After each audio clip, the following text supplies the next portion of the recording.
আসুক কোনো রাজনৈতিক দল নিয়ে বা কোনো কিছু নিয়ে আসুক, উনি প্রোগ্রাম করতে চাইবে, সেইখানে উনি যদি 1000 লোক নিয়ে যায়, আমরা 5000 লোক নিয়ে যাব, এবং সবচেয়ে আগে এই 5000 লোকের টাকা আপনি ফেরত দেন, তারপর আপনি বক্তব্য দেন। বৈশাখী, ডেস্টিনি পত্রিকা, ডেস্টিনি ইনফো, ডেস্টিনির রফিকুল আমিন, ডেস্টিনির অমুক, প্রত্যেকটা জায়গায় উনি ডেস্টিনি ইউজ করতেছে। এই জিনিসটা যে কোনো মূল্যে বন্ধ করাইতে হবে, যে কোনো মূল্যে। উনি কিন্তু টাকাগুলো বিকাশের মাধ্যমে রফিকুল আমিনকে দিত, ওই নাম্বারে রফিকুল আমিন কথা বলতো জেলখানার ভিতর থেকে। কে উনি মানুষ না, এমন করেন কে? আচ্ছা যা হোক, শোনেন ব্যাপারটা হলো কি, ওনার প্রথম বৈশাখী টেলিভিশনকে সরাসরি ইউজ করে তার রাজনৈতিক দলের কার্যক্রম চালাচ্ছে। এই ব্যাপারে আমার রাজনৈতিক দলগুলোর কাছে আহ্বান থাকবে, আপনারা এখানে সরাসরি আপত্তি জানাবেন।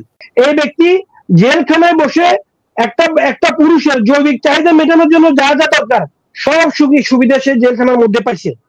ভাই আজকে মনে করেন আপনি যেটা বললেন, যেই মানুষগুলো 45 লক্ষ মানুষগুলো ওনাকে মাথা তাজ করে রেখেছে, আজকে আমরা এখানে যে আলোচনাটা করলাম, আপনি একবার চিন্তা করেন এই আলোচনাটা যদি তারা যদি শুনে মনোযোগ দিয়ে, তাদের মাথায় আকাশ ভেঙে পড়বে কিনা। রফিকুল আমিন সাহেবকে আমি রিকোয়েস্ট করব, আপনি ডেস্টিনিকে ছেড়ে দেন। আপনি ডেস্টিনির এখন কালো ছায়া, আমি সূর্যগ্রহণ যেরকম চন্দ্রগ্রহণ হয় না, আপনি গ্রহণ লাগে গেছে ডেস্টিনির, আপনার ছায়াটা ডেস্টিনির উপর এখন গ্রহণের মতো পড়ছে। আপনি ছেড়ে দাঁড়ান, দেখেন ডেস্টিনি চলে কিনা। আপনাকে যদি সিইউ বা এমডি করে দেয়, আপনি টাকা দেওয়া কোত্থেকে টাকাটা দিবেন? যে ব্যাংক অ্যাকাউন্ট খুলে দেখ, আমার জায়গা সম্পত্তি ক্রোকগুলো ছেড়ে দেখ, আমি দিয়ে দিব।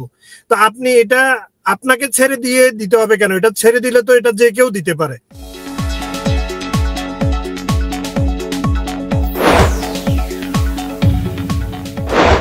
সুপ্রিয় দর্শক মণ্ডলী, আসসালামু আলাইকুম। আশা করছি আলহামদুলিল্লাহ আল্লাহর ইচ্ছা আমরা সবাই ভালো আছি। D2K ব্যাকগ্রাউন্ড অনুষ্ঠানে আজকে 7ম পর্ব থেকে আপনাদের সবাইকে স্বাগত জানাচ্ছি। আমি শামীম চৌধুরী, সংযুক্ত আরব আমিরাত থেকে। বন্ধুরা, এই প্রোগ্রামটি ডেস্টিনি 2000 লিমিটেড এবং তার 45 লক্ষ ক্রেতা পরিবেশক ও বিনিয়োগকারীদের স্বার্থ সংরক্ষণের জন্য এবং অধিকার প্রতিষ্ঠার জন্য আমরা কথা বলে যাচ্ছি। এই অনুষ্ঠানে বিশেষ করে আমাদের এই প্রতিষ্ঠানের যারা নেতৃত্ব দিচ্ছেন বা নেতৃত্ব দিয়েছেন, যাদের অধীনে লক্ষ লক্ষ ক্রেতা পরিবেশক বিনিয়োগকারী আছেন, তারা তাদের কষ্টগুলো, তাদের সমস্যাগুলো এবং সমসাময়িক যে প্রেক্ষাপট চলছে সেটা তুলে ধরবার চেষ্টা করছেন। আজকে আমাদের অতিথিবৃন্দ, আপনাদের সবাইকে আমি স্বাগত জানাচ্ছি আমাদের আজকের অনুষ্ঠানে, এবং আমি আশা করছি আপনাদের কাছ থেকে সেই কথাগুলো, যেই কথাগুলো হবে অথেন্টিক, যেই কথাগুলো হবে বাস্তবসম্মত, এবং যেই কথাগুলো আমাদের 45 লক্ষ ডিস্ট্রিবিউটরের কাজে লাগবে, সেই কথাগুলোই আজকে আমরা শুনতে চাই।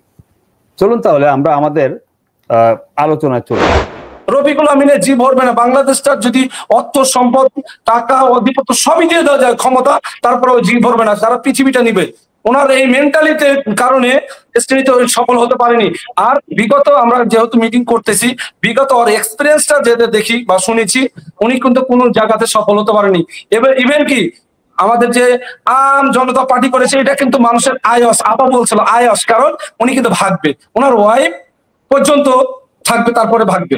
ওকে ওকে, আমরা আরেকটু কথা বলতে চাই। সেটা হচ্ছে আমরা সোশ্যাল মিডিয়া সহ অনেকের মুখে শুনেছি, সেটা হচ্ছে উনি জেলে থাকা অবস্থায় উনি কানাডাতে উনি রেসিডেন্সিয়াল এন্ড কমার্শিয়াল অনেক প্রপার্টির মালিক হয়েছেন।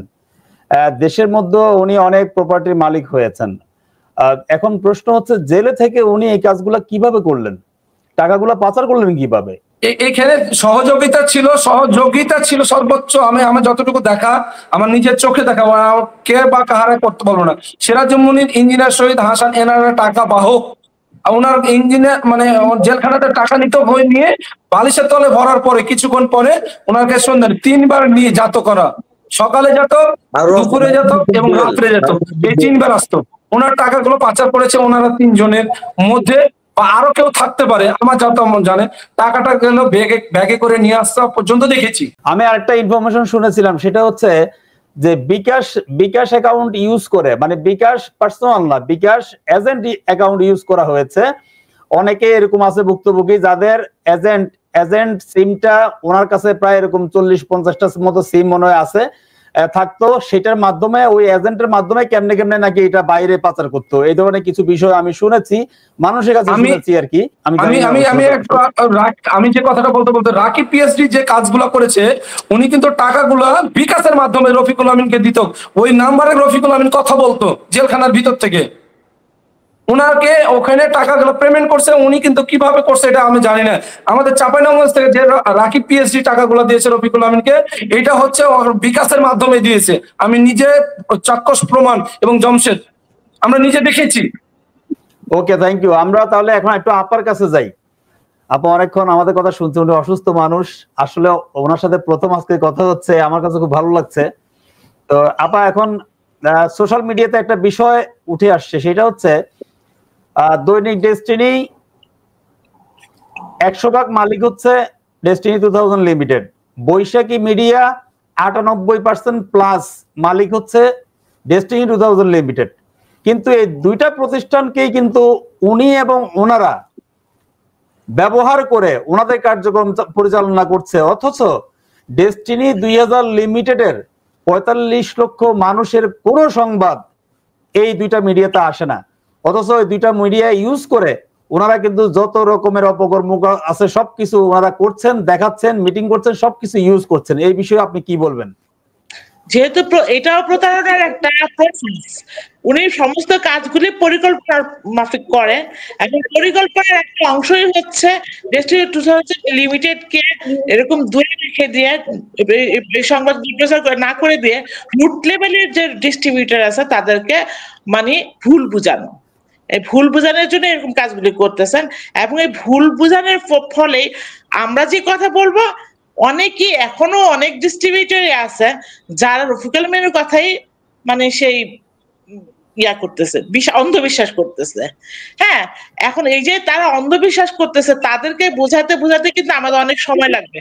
তবে হ্যাঁ, কিছু কিছু বিষয় যেমন হয়ে গেছে, যেমন উনি বের হওয়ার পরপরই কিন্তু উনি একটা ঘোষণা দিয়েছিলেন যে মার্চ মাসে উনি টাকা ফেরত দিবেন। ওইটা বলার কারণে কিন্তু ঘুমন্ত ডিস্ট্রিবিউটররা আবার জেগে উঠছে, সবাই আমাদেরকে সমানে শুরু করছে যে টাকা দিবে টাকা দিবে টাকা দিবে। কিন্তু এই যে টাকা দিচ্ছে না, এখন নতুন রাজনৈতিক দল, আরেকটা ভুল স্টেপ হচ্ছে ওনার রাজনৈতিক দল তৈরি করা, মানে এটা ওনার প্রতারণার আর একটা নতুন ফাঁদ তৈরি করছে। এগুলি করার কারণে এখন কিন্তু মানুষ আস্তে আস্তে বুঝতে শুরু করতেছে যে উনি আসলে কি করতে চাচ্ছে। আমার কথা এখন একটাই, সেটা হচ্ছে যে উনি যে সবার চোখে এরকম পর্দা পট্টি পরাই দিচ্ছে, এই ঘুমন্ত মানুষগুলিকে জাগায় তুলতে হবে, মানুষকে বোঝাইতে হবে যে না, আপনারা ভুল থেকে বের হয়ে আসেন এবং আপনারা নিজেরা ইয়া করেন। ওই যে এক ভাই বলছিল, সরি আমার মনে নাই কোন ভাই, কিন্তু এই ভাই এই যে আজকে আলোচনায় বলছিল যে আমরা সবাই সবার ডিস্ট্রিক্ট থেকে, সবার জায়গা থেকে আমরা সচেতন হই, আমাদের প্রচার আমরাই করব।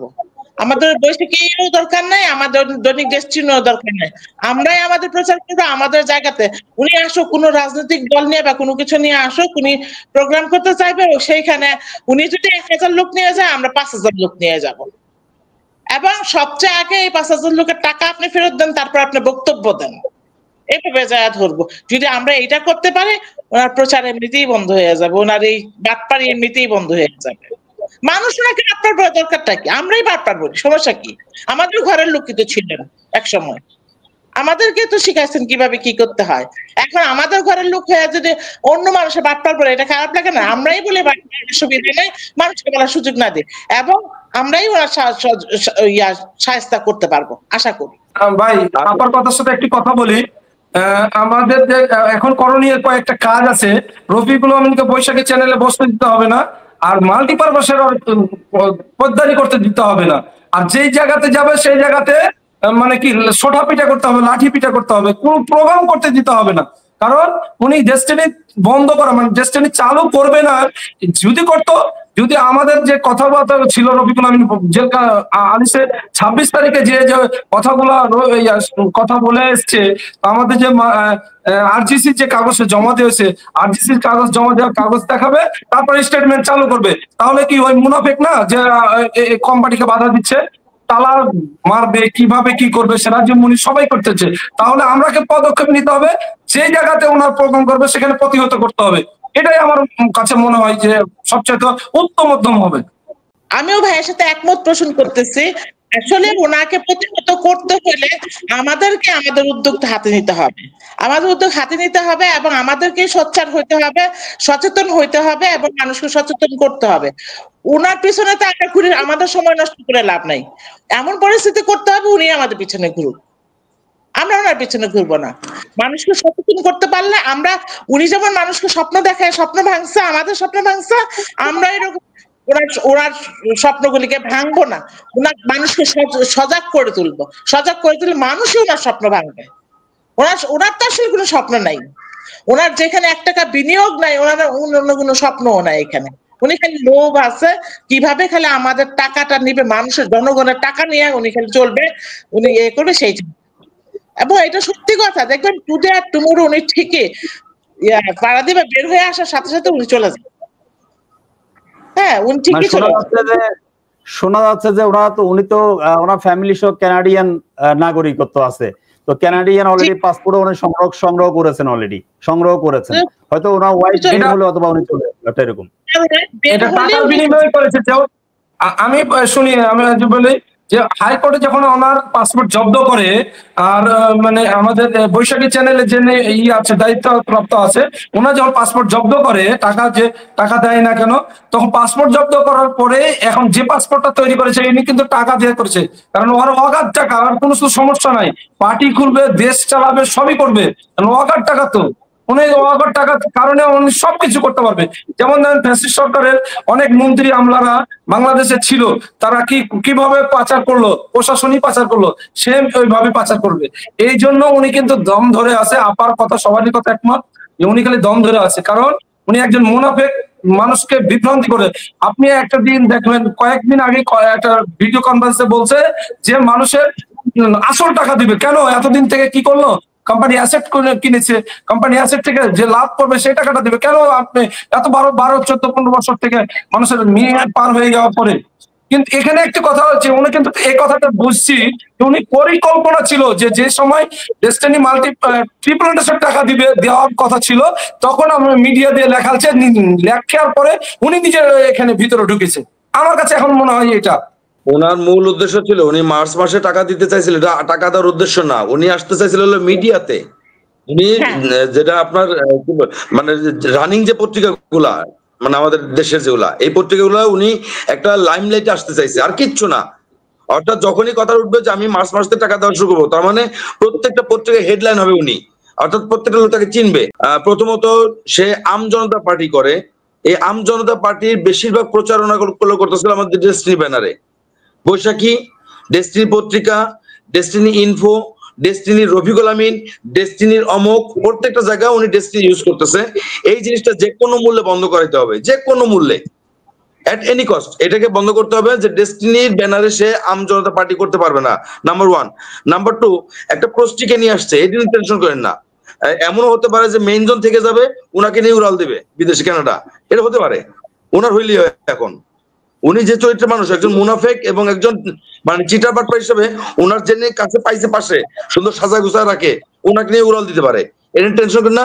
দিবার চিন্তা উনি করে না, দিবার চিন্তা দিবা করে, এটা খুব ভালো করে বুঝছি। যদি দিবার চিন্তা রাখতো, সে বলতে শোনেন, সে বলতেছে আমি আমার ওয়াইফকে খুব ভালোবাসি, আমার খুব খারাপ লাগে যে আমি বেরিয়ে আসলাম, অথচ দিবা আমিন এখন জেলে। তাই যদি হতো, ওনার একটা কার্যক্রম দেখান, ওনার একটা মেন্টাল সাপোর্টই দেখান যে দিবা নিয়ে উনি দৌড়াদৌড়ি করতেছে, উনি আমজনতা নিয়া, উনি ওনার বউ নিয়ে কতটুকু সে দৌড়ায়, আপনি খোঁজ নিয়ে দেখেন, সে দৌড়া না। তার ওইটা হলো তার একটা সাইনবোর্ড, থাক আটকা থাক, উনি ওনার কাছে চলে যেতে পারে। ওনার কি বউর অভাব টাকা থাকলে? অভাব নাই, এখন তো বাসাটা নিয়ে সুন্দর একেবারে, বুঝতেছেন তো। উনি নিজে আমি বলি ওনার ব্যাকগ্রাউন্ডটা বলি, শুনে একটু বলি ব্যাকগ্রাউন্ডটা। আমি যখন অসীম পিএইচডির সাথে ওনার যে কাকরাইল আর্টিস্ট কাকরাইল যে অফিসে বসতো, যে রুমে, ওনার ডয়ারের ভিতরে কি পেয়েছি জানেন? অসীম আর আমি, আপনাকে আপা আছে তার জন্য বললাম না, জঘন্য জিনিস কানাডা থেকে নিয়ে আসছে, সেটা উনি কি ইউজ করে? কে উনি মানুষ না, এমন করেন কে? আচ্ছা যা হোক, শোনেন ব্যাপারটা হলো কি, ওনার প্রথম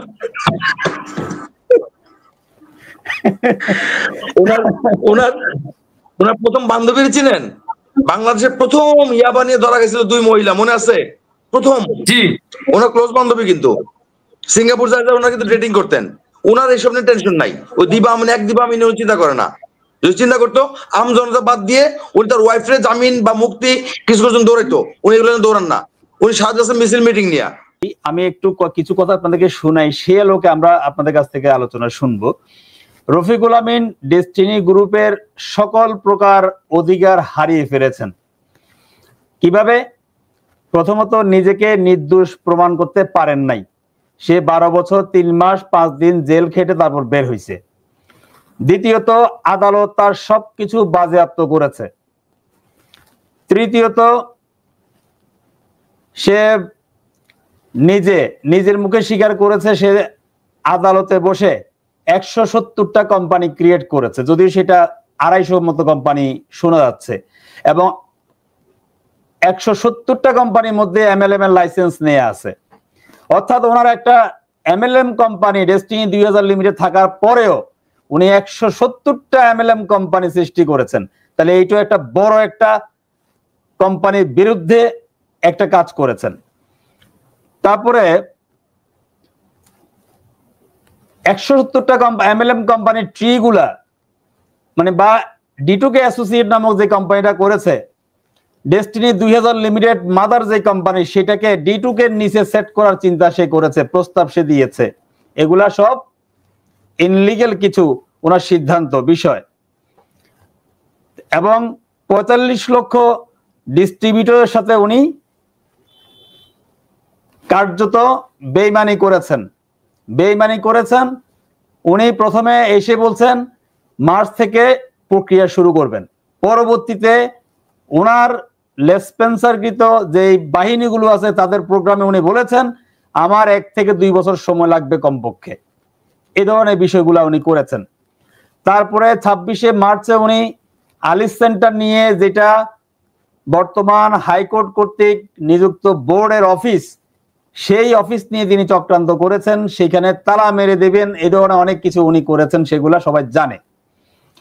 এরপরে কার্যত একজন ব্যক্তি ডেস্টিনি 2000 লিমিটেডের শেয়ার হোল্ডার বা পরিচালক থাকতে পারবে না এমন কিছু কাজের মধ্যে একটা কাজ করেছেন, সেটা হচ্ছে ডেস্টিনির 13তম শেয়ার যে ব্যক্তি নিতে চাইছে, জনৈক মনসুর নামে একজন ব্যক্তি, ফুল নামটা আমি জানি না, জনৈক মনসুর নামে, তিনি টাকাও প্রদান করেছেন।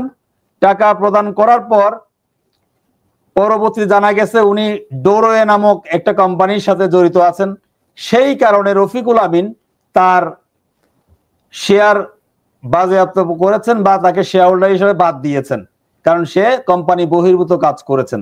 তাহলে তিনি একই রকম একটা কাজ করলেন, সেটা হচ্ছে 170টা কোম্পানি ওনার নিজের মুখের জবানে বলাকিত 170টা MLM কোম্পানি উনি দাঁড় করিয়েছেন, যেটা ডেস্টিনি 2000 লিমিটেডের সম্পূর্ণ পরিপন্থী।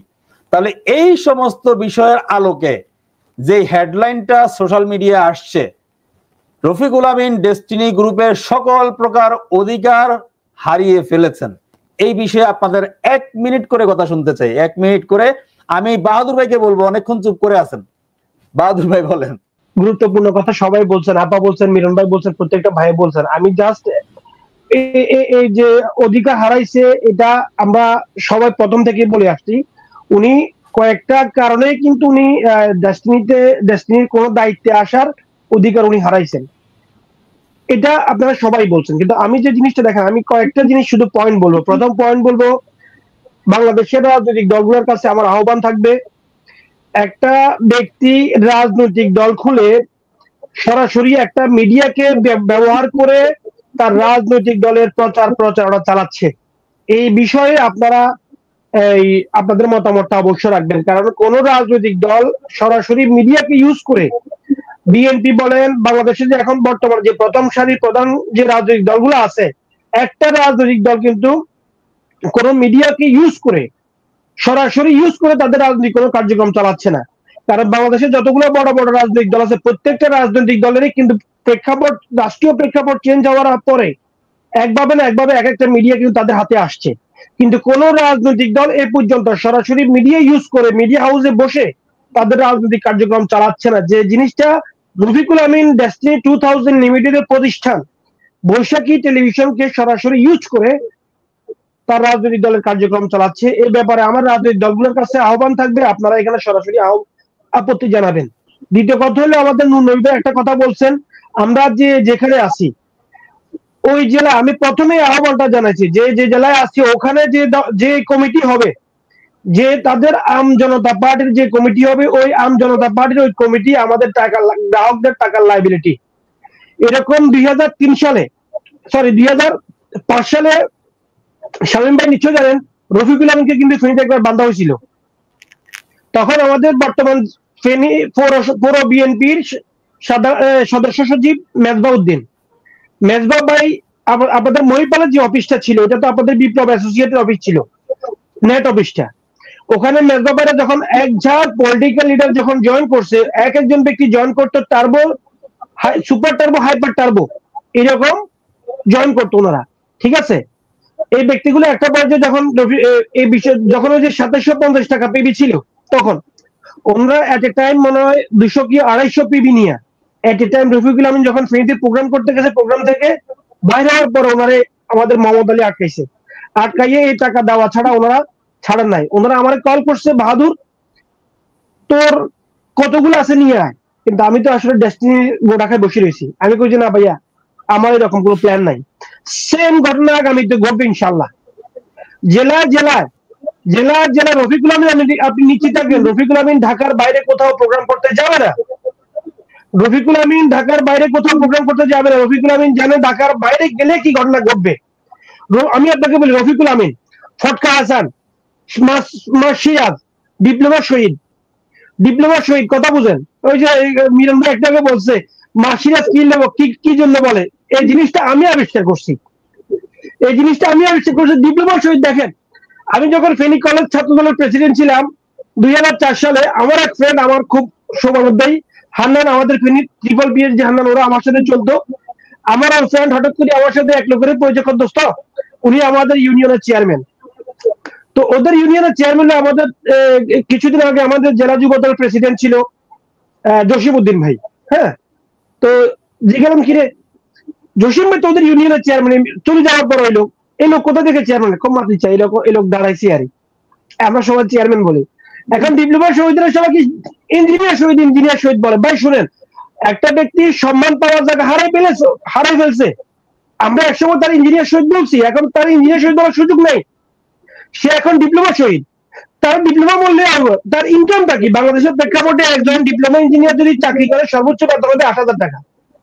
এই যে মিরম্বা একটাকে বলছে রফিকুল আমিন বউনিয়া পালাইবে, সর্বপ্রথম এই কমেন্টসটা করছি আমি মনে হয় শামীম ভাই বলছি, আমি যখন কমেন্টসটা করছি ডিপ্লোমা শহীদ ওইটার স্ক্রিনশট নিয়ে আমার কাছে পাঠাইছে। আমি তারা বলছি এটা তো ঠিকই বলছি, আমি যদি দেশে থাকতাম এই মুহূর্তে কেউ মামলা করুক না করুক, আমি প্রথম মামলাটা করতাম রফিকুল আমিনের বিরুদ্ধে, কারণ তার উপযুক্ত জায়গা হলো জেল। তো আমি আপনাদেরকে একটা কথা বলবো যে রফিকুল আমিন, আপনি ওই যে মিলন ভাই বা আপাইরা যেটা বলছে, আমি প্রথমেই বলছি, আমি তো এই যে রফিকুল আমিন যে আমাদের ওই ম্যানেজমেন্টের কাছে 125 কোটি টাকার সম্মানের কথা বলছে, এখন আপনাদের কাছ থেকে বা মিলন ভাইদের কাছ থেকে যেভাবে শুনলাম, আমার মনে হচ্ছে যে এটা 125 কোটি টাকার সীমাবদ্ধ নয়, এটা 1000 কোটি টাকায়। রফিকুল আমিনের টার্গেট হলো যদি একবার আমি 125 কোটি টাকা যদি সমন্বয় করতে পারি, সমন্বয় করে যদি ঢুকতে পারি, তাহলে আমি 1000 কোটি টাকা নিয়ে আসবো। মানে সুই হয়ে ঢুকা, ফাল হয়ে বের হওয়া, এটা হলো রফিকুল আমিনের কথা। তো আমাদের যারা ডিস্ট্রিবিউটর, ওই যে একটু আগে প্রথমে আমাদের অন্যান্য ভাইরা বলছেন যে রফিকুল আমিন একটা এস্টাবলিশড প্রতিষ্ঠানকে দাঁড় করাতে পারে নাই। উনি কিভাবে জিরো পর্যায়ে থাকা শত শত প্রতিষ্ঠানকে উনি এস্টাবলিশ করবে। আমি আমার ওই সকল বিনিয়োগকারী ভাইদেরকে বলবো, ভাই দেখেন, লক্ষ মানুষের 1000 কোটি টাকা এখানে ডেস্টিনি 2000 লিমিটেডের মাধ্যমে বিভিন্ন জায়গায় ইনভেস্ট করা আছে। রফিকুল আমিন নিজের সুবিধার্থে, রফিকুল আমিনের সবচেয়ে বড় দুর্নীতিটা ছিল কি, আমাদের সচল কোম্পানি ছিল 2টা, ডেস্টিনি 2000 লিমিটেড, মাল্টিপারপাস, টি প্লান্টেশন। এরপরে ইন্ডাস্ট্রিয়াল প্যাকেজে আমি একটা করছে 4টা, ঠিক আছে না? কিন্তু এরপর উনি কি করছে, 40টা প্রতিষ্ঠান খুলে প্রত্যেকটা প্রতিষ্ঠানের উনি এমডি বা চেয়ারম্যান হইয়া এক একটা প্রতিষ্ঠান থেকে উনি 10 লক্ষ টাকা করে বেতন নিছে। কোথা থেকে নিছে? এখান থেকে মাল্টিপারপাস থেকে টাকা নিয়ে বা ডেস্টিনি 2000 লিমিটেড থেকে টাকা নিয়ে উনি প্রত্যেকটা কোম্পানির এমডি সাথী যেখান থেকে যেভাবে পারছে ওভাবে, যেখান থেকে কোনো ইনকাম ছিল না ওখান থেকে উনি এমডি সাথে কিন্তু উনি ব্যক্তিগতভাবে রফিকুল আমিন লাভবান হয়েছে। সেম আপনাদেরকে দিয়ে যে প্রতিষ্ঠানগুলো খুলছে কয়দিন পরে শুনবেন হয়তো এই প্রতিষ্ঠানগুলো যে খুলছে প্রত্যেকটা কোম্পানির কিন্তু উনি এমডি হয়ে বসিয়েছে। এমডি হয়ে বসে কয়দিন পর দেখবেন আপনারা যে ইনভেস্টটা করছে ওই ইনভেস্টের ব্যাপার দেখে ওই দিন আমাদের হোসেন মেজবা ভাই একটা কথা বলছে, একটা ফ্যান কোম্পানি কিনছে বন্ধ করা ফ্যান কোম্পানি, ওই ফ্যান কোম্পানির লোকেরা উনি 1.5 লক্ষ টাকা 2 লক্ষ টাকা বেতন দিয়া রাখছে। 1 বছর 10 বছর পর দেখা যায় লোক নাই অনেকগুলো টাকা পাইবো। এই যে বেস্টিয়া ওই লোকের 15 লক্ষ টাকা স্যালারি ধরে উনি বসে রয়েছে, উনি রফিকুল আমিন নিচে 10 লক্ষ টাকা স্যালারি। এই যে ধরেন একটা কথা খেয়াল করেন, একটা পর্যায়ে দেখা গেছে কি লাভের লস ওখানে যে ইনভেস্টার ছিল ওনারাই লাভবান কিন্তু প্রতিষ্ঠান লুজার, এবং প্রতিষ্ঠান হিসেবে আমরাও লুজার। সেম আপনারা হয়তো কিছুদিন পরে শুনবেন কি আপনাদের যে ইনভেস্টার আছে রফিকুল আমিন তখন বলবে কি যে দেখেন আমি যে আপনাদের জন্য এত শ্রম দিছি, আমি তো প্রত্যেকটা প্রতিষ্ঠান থেকে যেহেতু ওনার আগের ওনার ব্যাড রেকর্ডটা আছে, আমি তো প্রতিষ্ঠানের যে এমডি ছিলাম বা আমি যে প্রতিষ্ঠানের চেয়ারম্যান ছিলাম, আপনারা কি আমার অনারিয়াম দিবেন না? আমি তো ন্যূনতম অনারিয়াম দেখছি, আমি রফিকুল আমিন কথা বললে তো লাখ টাকা, তারপরে তো আমি আপনাদের কাছ থেকে এত ন্যূনতম অনারিয়ামের মাধ্যমে এই টাকাটা দিচ্ছি, কারণ প্রতিষ্ঠান লস, আপনারা টাকা ম্যানেজ করেন। রফিকুল আমিন এটা কিন্তু ওনার এই কৌশলটা কিন্তু চলমান। তো সর্বশেষ আমি ওই সকল ভাইদেরকে আবারও আহ্বান জানাবো যে দেখেন আপনারা হয়তো কিছু মানুষ 50,000, কিছু মানুষ 1 লাখ, কিছু মানুষ 2 লক্ষ টাকা ক্ষতিগ্রস্ত হচ্ছেন, বড় মাপে যারা ইনভেস্টর তাদের কথা আমি বাদে দিলাম, কিন্তু আপনারা যদি খেয়াল রাখেন গাছ যদি বেঁচে থাকে ফল পাবেন। যদি ডেস্টিনি 2000 লিমিটেড যদি টিকে থাকে, ডেস্টিনি 2000 লিমিটেডের মাধ্যমে হাজার হাজার যে লক্ষ লক্ষ বিনিয়োগকারী যারা আছে ওনারা যদি টিকে থাকে আপনাদের এই জিনিসটা কিন্তু একসময় দাঁড়াবে। কারণ যদি ডেস্টিনি 2000 লিমিটেড না টিকে আপনারা আসলে ওখানে যা কথাই বলেন আপনারা ওখানে যা ফাইট করার কোনো সুযোগ নাই। হ্যাঁ, এটা হলো কথা। এবং সর্বশেষ যে বিষয়টা রফিকুল আমিনের বিষয় আমরা বলবো যে ওই যে মিরন ভাই বরাবরের কথাগুলো জোর দিয়ে বলছেন, রফিকুল আমিনের এখন যে রাজনৈতিক দলটা খুলছে এটা ওনার মূলত আইওয়াস। ওই যে উনি একটা কথা বললো যেদিন 5 আগস্ট যেদিন বিপ্লব হয়েছে উনি দেখতেছেন সোর বাটপার জঙ্গি সবাই বাইরে গেছে, উনি দৌড়ে নাকি গেছে কি ওর কাছে, জেলার কাছে গেছে। কত বড় মিথ্যা বাটপার, আমরা যারা রাজনীতি করি বা রাজনীতি সচেতন আমরা বুঝি।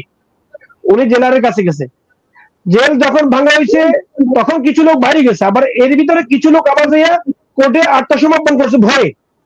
কিছু লোক আবার নিরমটা ঠিক আছে না, কিছু লোক আবার আত্মসমর্পণ করছে, এটা 5 আগস্টের পূর্বে।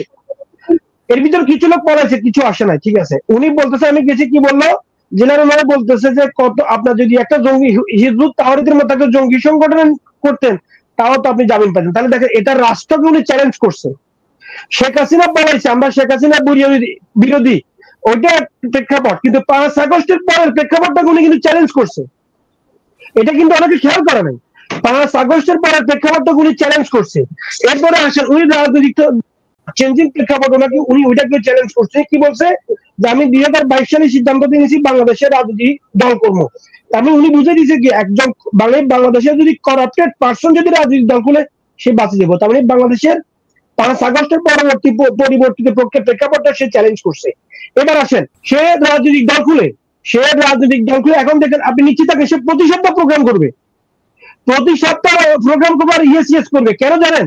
এই প্রোগ্রামটা মূলত তার একটা শোডাউন।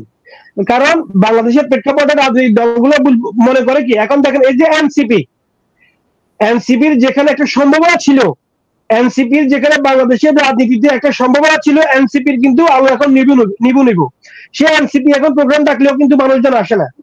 কিন্তু রফিকুল আমিন দেখাচ্ছে কি, দেখেন বাংলাদেশের প্রতিভা বাংলার একটা দল, সম্ভাবনাময় একটা দল যেখানে নিবু সে জায়গায় আমি ছাড়া আর বাংলাদেশের কোন রাজনৈতিক দল আসামের অবৈকমত্য বাংলাদেশের জানু রাজনীতি লোক ডাকলে লোক আসে না। রফিকুল আমিন এখন টাকা দিয়ে হলে আমরা যেরকম পিএইচডি মিটিং করলে আমার ডেট এক্সপায়ার কি বেশি সয়াবিন ধরা দিত আর 500 টাকা আমার অনারিয়াম দিত। সেম আপনি একটু ভালো করে খবর নিলে দেখবেন যে লোকগুলো ওখানে অডিটোরিয়ামে যা দেখবেন প্রত্যেকটা ব্যক্তির 500-1000 টাকা উনি কিন্তু অনারিয়াম দেয়। একটু যদি ভালো করে নেন ঘটনাটা বাড়বে। এটা মূলত ওনার শোডাউনের জন্য যে রাজনৈতিক দলগুলোকে উনি বুঝাবে। ওই যে একটু আগে মিরান ভাই বললেন উনি এখন চাচ্ছে ডক্টর ইউনূস সাহেবের সাথে দেখা করার জন্য। ডক্টর ইউনূস সাহেব কি এত কাঁচা পানির মাছ যে একজন করাপ্টেড ব্যক্তি, আদালত স্বীকৃত দুর্নীতিবাজ, উনি তো নিজেকে দুর্নীতি মুক্ত প্রমাণ করতে পারেন না। এই লোকের সাথে কি ডক্টর ইউনূস সাহেব এখন সে ওই দিন খেয়াল করে উনি বলছে কি আমি জোট করে ক্ষমতায় আসবো। আরে বেটা পাগল, বিএনপি কি একটা জনবাসী গেছে? বাংলাদেশে যে যাই বলো, বিএনপি আগামী নির্বাচন যদি 1 বছর পরে, 6 মাস পরে, 2 বছর পরে বিএনপি ক্ষমতা আসবে। বিএনপি রফিকুল আমিনের এক বার্তা, রফিকুল আমিনের জায়গায় বিএনপিতে লক্ষ লক্ষ নেতা কর্মী আছে যারা রফিকুল আমিনের দ্বারা ক্ষতিগ্রস্ত, ওরা জায়গায় জায়গায় বসে যাবো, বিএনপিতে বুঝাইবো। বা আমরা এখানে যারা আছি প্রত্যেকটা ব্যক্তি এক একটা মতাদর্শের আছি। আমরা কি এত এত একেবারে এত পচে গেছি যে আমরা আমাদের দলকে বলবো না যে দেখেন এই লোক করাপ্টেড? রফিকুল আমিন এখন যা করতেছে, বেসিক জিনিসটা হচ্ছে রফিকুল আমিন রাজনৈতিক দলগুলোকে একটা শোডাউন দেখাচ্ছে। রাজনৈতিক সে মনে করতেছে রাজনৈতিক দলগুলো বুঝতেছে না যে রফিকুল আমিন যেটা একটা ভাওতাবাজি, সে মনে করতেছে ওইটা বুঝতেছে না। রাজনৈতিক দলগুলা একেবারে কোট শুট দেখে, স্মার্ট লোক দেখে। রফিকুল আমিন জীবনে কখনো পাঞ্জাবি পরছেনি, এখন সে প্রতিদিন নিয়মিত পাঞ্জাবি পরে, সে মানে শেখ হাসিনা থেকে বড় বাটপার সে অভিনেতা। শেখ হাসিনা যেরকম ইলেকশন আসলে হাতু তর্কি মাথা পট্টি এক একটা জিনিস করতো, হ্যাঁ, এখন কি করে? এখন আমরা দেখছি না, আমরা যখন ডেস্টিনিতে কাজ করছি, মিটিং চলে, নামাজ কোথা, কর্ম কোথা, সে নামাজও তো পড়তো না। মিরনবাগ পড়তো, আপনারা তো ঢাকাতে ছিলেন। জুমার নামাজ তো পড়ার সুযোগ সে আমাদেরকে দিত না। রফিকুল আমিন জুমার নামাজ পড়ার সুযোগ দিত না। সে এখন হাদি সাহেব চাচ্ছে নীতি কথা শোনায়। এখন একটা কথা হলো, আমি রাজনৈতিক দলগুলোকে আবারও বলি যে এই ব্যক্তি রফিকুল আমিন, সে ফ্রড, সে দুর্নীতিবাজ, সে বাটপার, সে লুচ্চা। জেলখানায় বসে, শুনেন, বাংলাদেশের প্রত্যেকটা 5 আগস্টের পরবর্তীতে প্রত্যেকটা রাজনৈতিক শক্তিকে মাথা রাখা উচিত, সে যদি শেখ হাসিনার সরকারের রাজনৈতিক অনুকূলে না থাকতো, জেলখানায় বসে সে 250টার অধিক কোম্পানি খুলতে পারতো না। জেলখানায় বসে সে নিয়মিত বিজনেস মিটিং করতে পারতো না। জেলখানায় বসে সে মুহূর্তে বলতেছে 125 কোটি টাকা, কিন্তু আমাদের হিসেবে বলতেছে এটা 1000 কোটি টাকার উপরে সে কালেকশন করছে। জেলখানায় বসে সে 1000 কোটি টাকার উপরে কালেকশন করতে পারতো না। এই ব্যক্তি জেলখানায় বসে একটা পুরুষের জৈবিক চাহিদা মেটানোর জন্য যা যা দরকার সব সুবিধা সে জেলখানার মধ্যে পাইছে। যদি শেখ হাসিনা করলে যদি না থাকতো, জেলে থাকা ছাড়া সে সবকিছুই পাইছে। আমার মাঝে মধ্যে তার কিছু মুরগেছে, আমার কমেন্টস করে, আপনারা সবকিছু দিয়ে বাপের জেলে থাকবেন কিনা? আরে বাবা, শুধু শেখ হাসিনা না, বাংলাদেশে এই যে পরিবর্তিত প্রেক্ষাপটে অনেক রাজনৈতিক নেতারা আছে এখন জেল থেকে বাইরে পারেন না, কারণ সরকার জানে এই লোকটাকে আমি ছেড়ে দিলে আমি বিতর্কিত হবো। সেম শেখ হাসিনার আমলেও, মিরান ভাই, শেখ হাসিনার আমলে অনেক বড় বড় নেতা জেলখানায় বনিয়েছিল, এটা কি মিথ্যা কথা? শুধু শেখ হাসিনা ছাড়া নাই কেন? শুধু শেখ হাসিনা, আমাদের যদি বিএনপি ক্ষমতা আসে, বিএনপির এরকম অনেক নেতা আসবে যাদেরকে রাজনৈতিক ইমেজ নষ্ট হওয়ার কারণে তাদেরকে ছাড়বে না। বাবা তুমি জেলে থাকো, তবে তারপর আমাদের ইমেজ নষ্ট করো না। রফিকুল আমিনটা ছিল শেখ হাসিনার জন্য এরকম একটা জিনিস। একজন জি, এখন রফিকুল আমিনকে শুধু শেখ হাসিনা না, শেষ বস, শুধু জেলের বাইরে রাখা ছাড়া ভেতরে তারা সব সুবিধা দিচ্ছে। এটা তারেক সিদ্দিকী বলেন, কর্নেল শহীদ বলেন, এদেরকে রাস্তা দেখাচ্ছে কেন? খালকাটি কমিটি আনছে কে? এ রফিকুল আমিন। নিজেকে পাওয়ারফুল সাজানোর জন্য কোম্পানির ম্যানেজমেন্টে অন্যান্য যারা ছিল ওনাদেরকে দুর্বল করার জন্য, নিজের পাওয়ার প্র্যাকটিস করার জন্য উনি লোকগুলাকে নিয়ে আসছে। এই লোকগুলাকে যখন নিয়ে আসছে, রফিকুল আমিন তো বড় বড় কথা আমাদেরকে যেরকম শুনেছে, ওদের সামনে বলছে না। ওরা যখন শুনলো, দেখলো যে এর কাছে 2টা কারণ আছে। প্রথম কথা হলো, এতে তারা ভবিষ্যৎ রাজনীতির জন্য আপনার জন্য একটা পয়েন্ট আছে, মিরন ভাই, একটা পয়েন্ট আছে। সেটা হচ্ছে দৌলতিয়া পতিতাদের দিয়ে ডেস্টিনি অফিস ঘেরাও করতে আসে কোন সাহসে, এবং বিতর্কিত ব্ল্যাকমেইলার মহিলাকে দলের সেক্রেটারি বানিয়েছেন। এই বিষয়ে আপনি 1 মিনিট বলেন। যার সম্মান নাই, হ্যাঁ, সে অন্য কারোর সম্মান দিবেও না, এবং ওই সম্মানিত ব্যক্তিদেরকে অসম্মানিত করার জন্য উনি অসম্মানিত ব্যক্তিদেরকে নিয়ে আসবে। কারণ উনি জানে যে সবচেয়ে মজার ব্যাপার দেখেন, হিংস্রতাটা কি। যদি এক জায়গায় কুকুর থাকে, ধরেন আমি কুকুরকে খুব ভয় পাই, তাহলে ওই অন্যটা এলাকায় আমি কুকুর দেখলে আমি ওই রাস্তায় যাবো না। হয়তো 10 জন বা 20 জন আমার মতো ভালো মানুষ থাকলে তাদের সাথে করে যাবো, তাহলে কুকুর ডিস্টার্ব করতে পারবে না। ঠিক এরকম আমার যদি ওয়েট থাকে, যখন উনি আলিস্টা সেন্টারটা দখল করতে আসে, উনি জানে যে আমি যদি এই জায়গাটা নাপাক করতে পারি। আমরা ইব্রাহিম আলাইহিস সালামের ঘটনাটা অনেকে কিন্তু জানি, যে ইব্রাহিম আলাইহিস সালামকে যখন কোনোভাবে কাবু করা যাচ্ছিল না, তখন কিছু প্রশ্ন নিয়ে আসছিল, টিপ পরিহিত যদি এখানে থাকে তাহলে আল্লাহর রহমতে ফেরেশতা থাকবে না, তখন ইব্রাহিম আলাইহিস সালাম দুর্বল হয়ে যাবে। এর মধ্যে একটা ঘটনা ছিল। তা উনি জানে যে আমি যদি এখানে পস্টি নিয়ে আসি তাহলে ভদ্র টাইপের রিয়েল শিক্ষিত ব্যক্তি যারা আলিসে বসে যারা তারা এখানে আর আসবে না, এরা এমনি সরে যাবে। অর্থাৎ আমাদেরকে সরানোর জন্য ওনার কোনো লাঠি শুটো লাগে নাই। এটা হলো একটা সাইলেন্স ওয়্যার, একদম সাইলেন্স একটা ওয়্যার। উনি টেকনিক্যালি এমন কিছু দাঁড় করেছে টিপ পরিহিত কিছু পোস্টি যারা আমাদের মানুষ আমরা দাঁড়াতে পারি নাই। 1 মিনিট শুনি আমাদের দীপু ভাইয়ের কাছ থেকে, 1 মিনিট শুনি।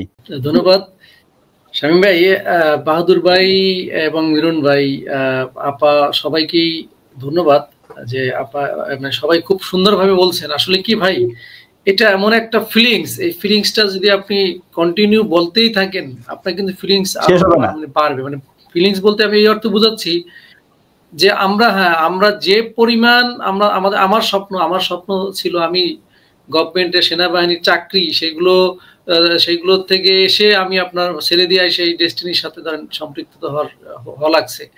তো এই যে আমার ক্যারিয়ার, কারণ আজ থেকে আরো 25 বছর আগে আমি আজকে ওখানে যদি থাকতাম আজকে আমার কিন্তু লাইফটা অন্যরকম হয়ে যেত।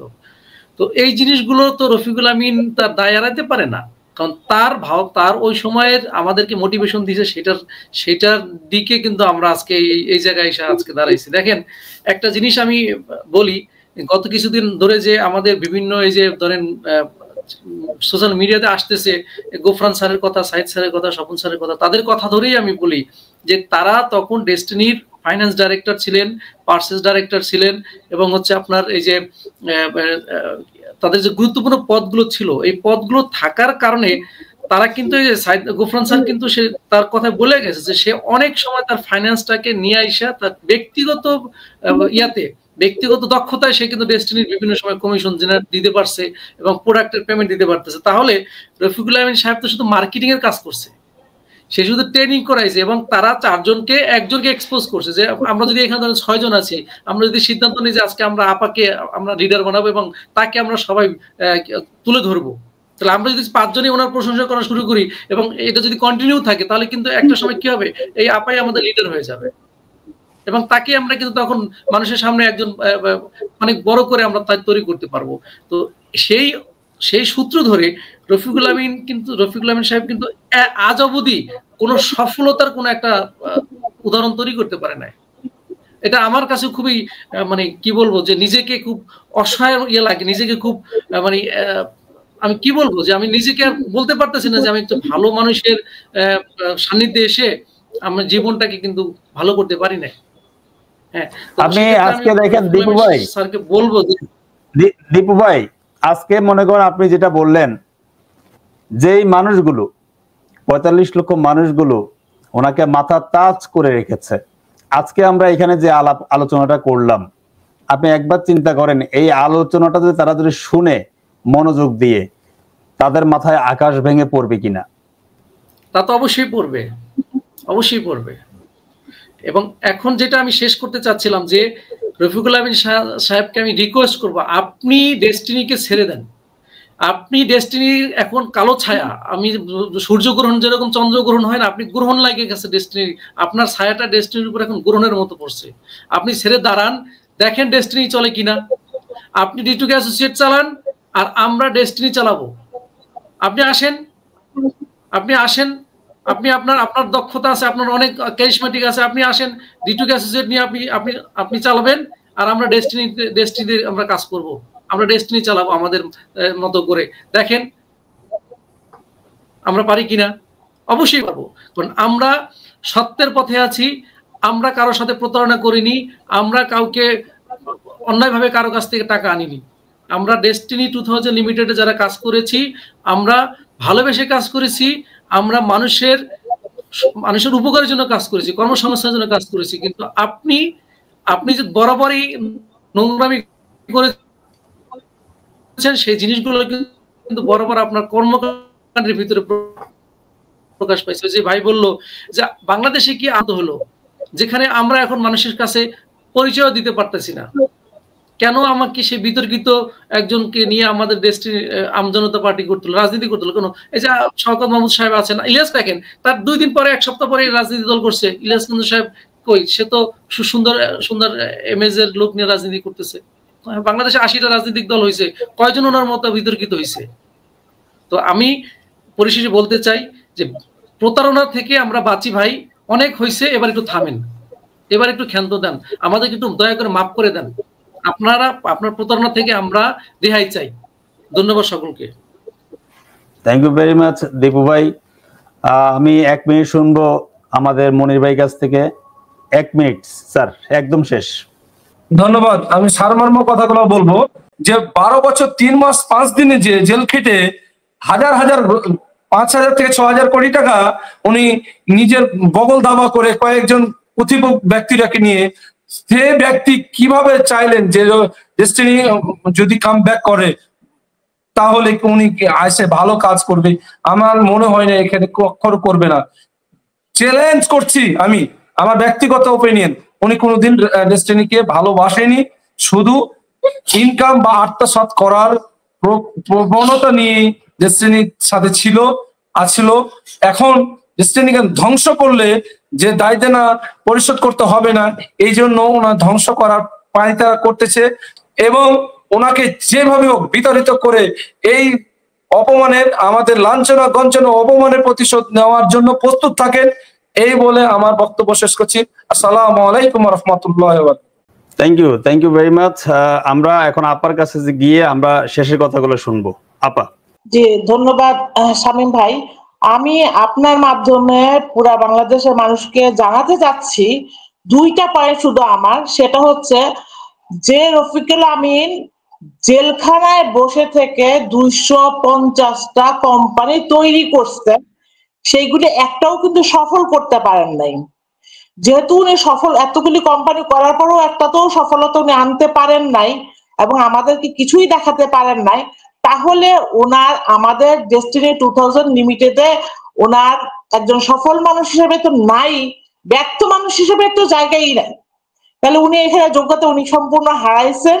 তাহলে সে যেহেতু উনি আমাদের কাছ থেকে একজন ব্যর্থ মানুষ হিসেবে সম্পূর্ণ যোগ্যতা হারাইছেন, তাহলে ওনাকে আমাদের ব্যর্থ মানুষ নিয়ে আমরা পিছুটা টেনে কোনো লাভ নাই। উনি একজন ব্যর্থ মানুষ এবং একজন বাটপার মানুষ, এই সমস্ত যোগ্যতা গুলো হারাইছেন।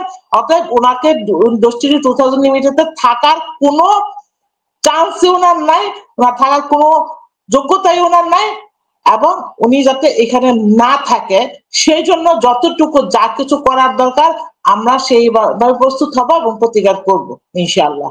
Thank you very much Lily আপা। আমরা লাস্ট কথা শুনবো হচ্ছে আমাদের নুরুন নবী ভাই। Sir 1 minute. রাজনীতিতে আসার মূল কারণটা কি?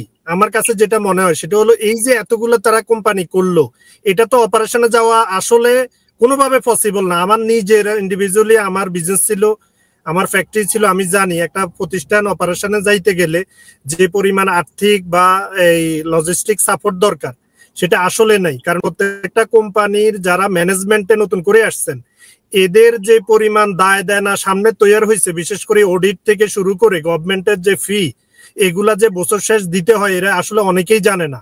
এই যে আজকে বেশ কিছুদিন বছর চলে গেছে, এখন নতুন করে অপারেশনে গেলে এই দায় দেনাগুলো কিন্তু তাদেরকে শোধ করা লাগবে।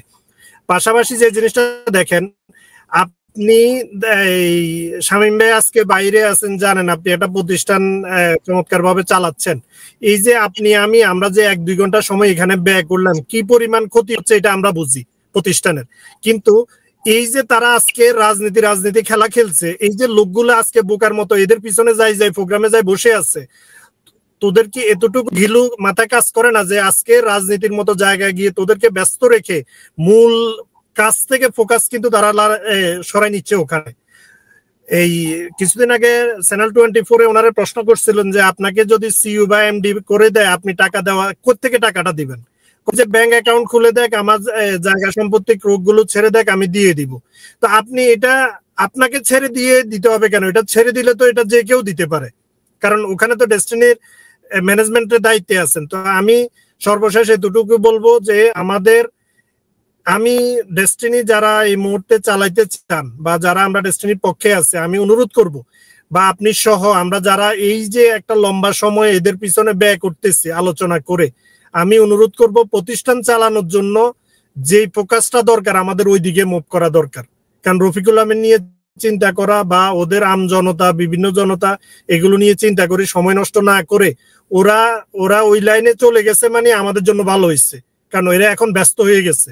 আমরা এখন আমাদের প্রতিষ্ঠানটাকে পুনরুদ্ধার করি প্লিজ। ধন্যবাদ সবাইকে, আসসালামু আলাইকুম।